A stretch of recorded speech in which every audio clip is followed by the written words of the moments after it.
I don't tend to use it during the day, but sometimes every once in a while, if I'm having like a really bad day, I will use it throughout the day and I can feel it immediately helping me. When I'm lost inside that deep dark ocean, when I'm lost inside that deep dark ocean, when I'm lost inside that deep. Hey guys, welcome back to my channel. It's Stella Light, and today I'm going to be doing a video all about mental health and my biggest tips for anxiety and OCD, which are the two things that I cope with on a daily basis myself. And I feel like it isn't talked about enough. I feel like it's very uncomfortable to talk about your mental health, and I think it's really important to just make it a point to be open and honest about your mental health, whether you have really great mental health or really bad mental health or in between.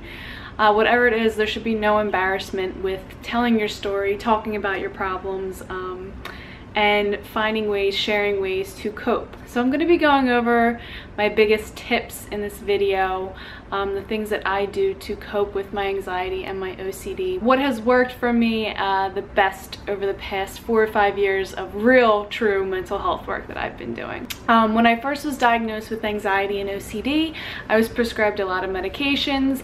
This then led into a deeper drug addiction, which then landed me in, a slur of stays in rehab facilities, drug addiction, worsened mental health, and yeah, so that was like a mess. So after going plant-based, I dove into healing my mental health on my own, and this was where I found all of these tips and tricks and things that has kind of revved up the healing of my mental health and the coping with my mental health, because we will never 100% be healed from anxiety or OCD or anything like that, but we can cope with them better and learn better coping skills. Prior to finding these new habits and tricks and healing, I would deal with something and it would last and stay with me for weeks or months. I would be just depleted mental health wise, and it would just stay with me and I wouldn't know how to get out of it. Whereas now, I have a bad day here or there, but I cope, I heal, I use these tactics and these habits, and I feel better. I always feel better no matter what. So my very first tip and the biggest tip that I can give to you is to use mental health helpers.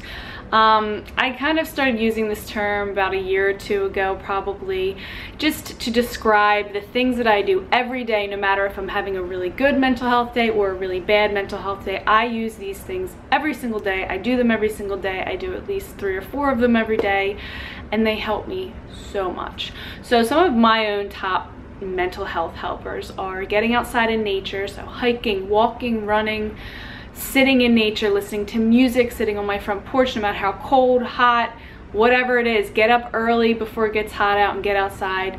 Bundle up in the winter and get outside and just run around and play. Do something outside every single day. Spend time in nature. I spend myself personally, I know this is not realistic for everybody, but I myself spend probably around 1 to 2 hours every single day in nature.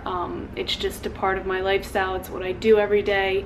And it's really important for me at this point in my life, and I'm able to do it with my work schedule and at-home schedule and everything. I'm able to work that into my lifestyle, and I think that's really important to work that into your lifestyle. Some of my other mental health helpers are definitely doing yoga, guided meditations, talking to family members, talking to people that I love. So things like that, just basically surrounding myself with people that I love, talking to people that I love, stretching my body, moving my body, guided meditations, things like that are my biggest mental health helpers. And they're things that I literally do every single day, no matter what. So your mental health helpers can be so many different things. It could be art, drawing, journaling, playing a certain sport, singing, dancing, music, something, basically anything can be a mental health helper for you. You just have to go through the list, trial and error, see what makes you feel your best, and then stick to those. Again, like I said, even on your good days, even on days when you feel amazing, include those things, make them an everyday habit,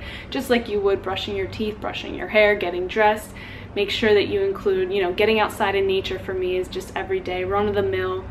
I do it nearly every single day. My next tip for healing your mental health, your anxiety, your OCD, your depression is consistency. Staying consistent in your habits, in your lifestyle, in your work ethic, in everything that you do, for the most part, is really gonna benefit you if you have anxiety, and especially if you have OCD like me.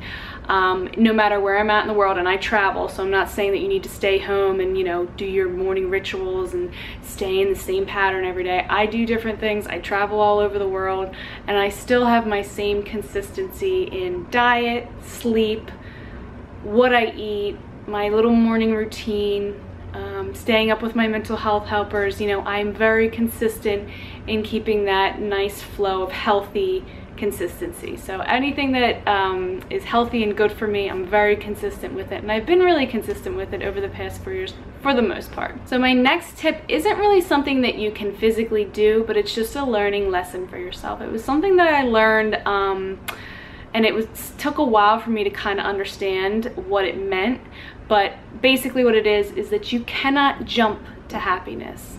So if you're feeling really bad, if you're having a really bad day, there's no way that you can jump from feeling really bad to being totally blissed out happy.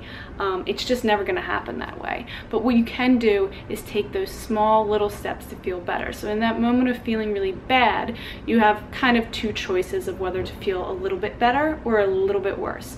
So let's say you feel really low about work right now, or about something specifically stressing you out that day.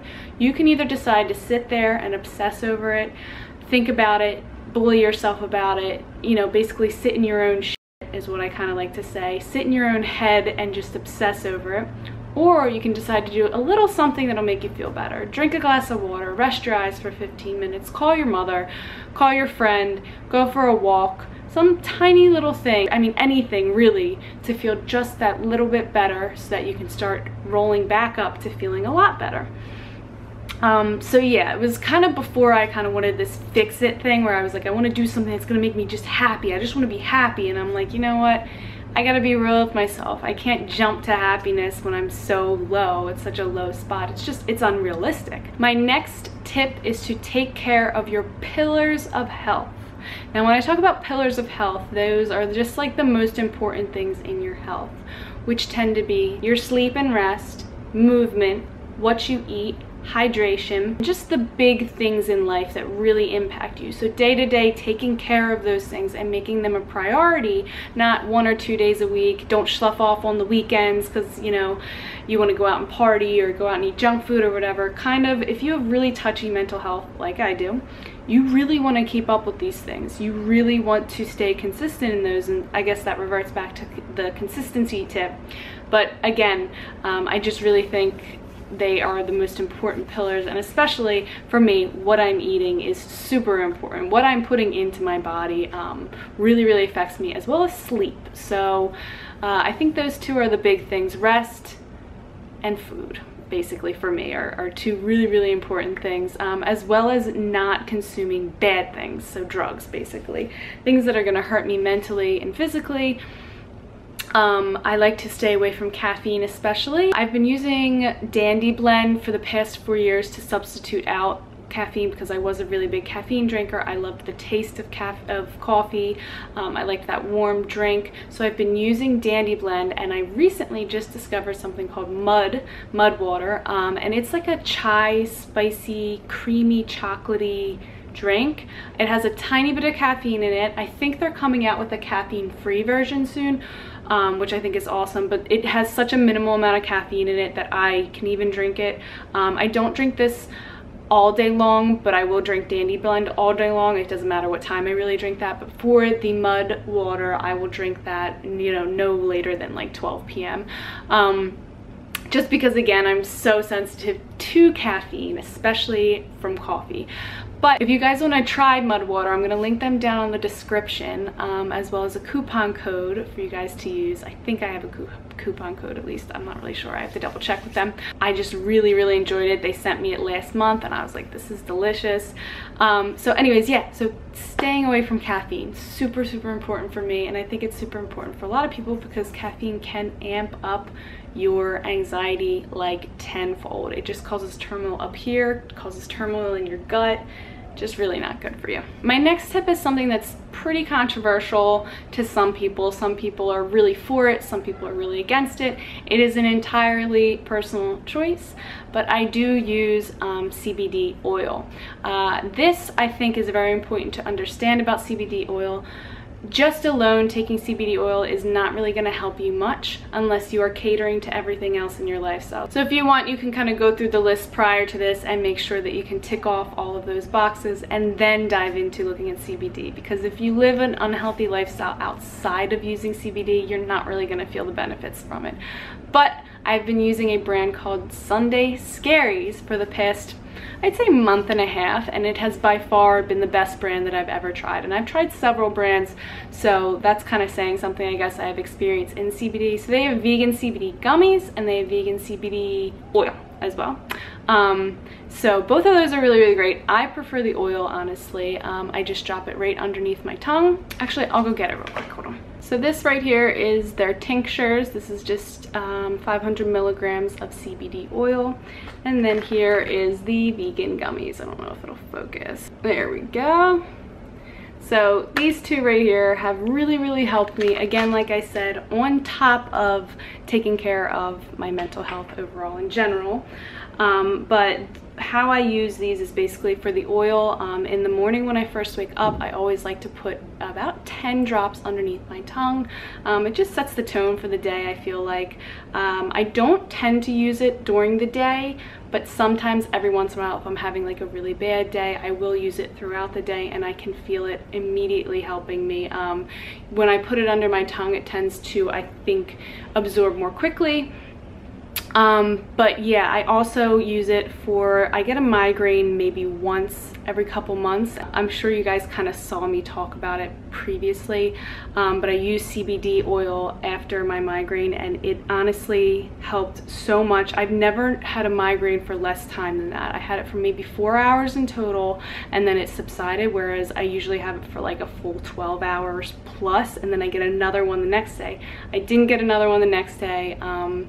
It was just different. It was a different experience with my migraines. And then I have a recipe for sleep with CBD oil. So what I usually do is I will do the same 10 to 15 drops right before bed and pop on a guided meditation, a guided sleep meditation, and I'm out. I'm out within 10 minutes and I have the best night's sleep ever.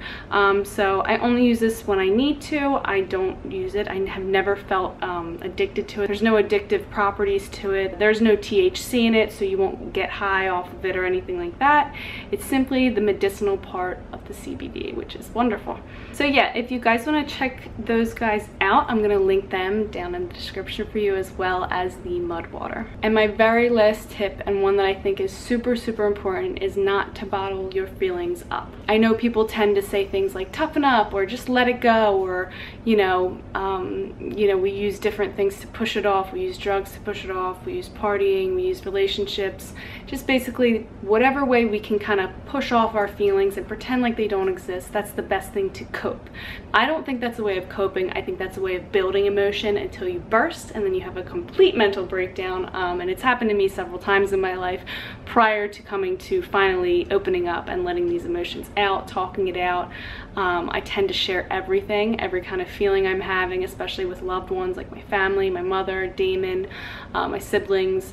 They tend to be my go-to for when I'm not feeling good. I can talk to them about anything, no judgment. So finding those kind of people, talking it out, talking to other people, sharing your story, because once you let it out of your head, it's kind of like, oh, like I feel a little bit better. But what I will say is let yourself feel these emotions. So if you feel sad, if you feel angry, frustrated, anxious, depressed, let yourself feel them. Acknowledge those feelings, but don't let them run your life. So acknowledge them, feel them, sit with them, toy around with them a little bit, but then release them, let them go, and move up and on to the other habits that you know are going to help you. So you can't sit and dwell and, like I said before, sit in your own. that's like the worst thing that you can possibly ever do. I hope you really liked this video. If you did, please give it a thumbs up. And if you have any mental health helpers, any tips, tricks of your own, please leave them down in the description and let me know if you have any experience with anything that I discussed in this video, especially like CBD and things like that. I know it's like a new thing and it's kind of trending right now, so if you have any information on it or thoughts on it, or what's your opinion on it? Is it a yes? Is it a no? What do you think? Leave your comments down in the description and let me know.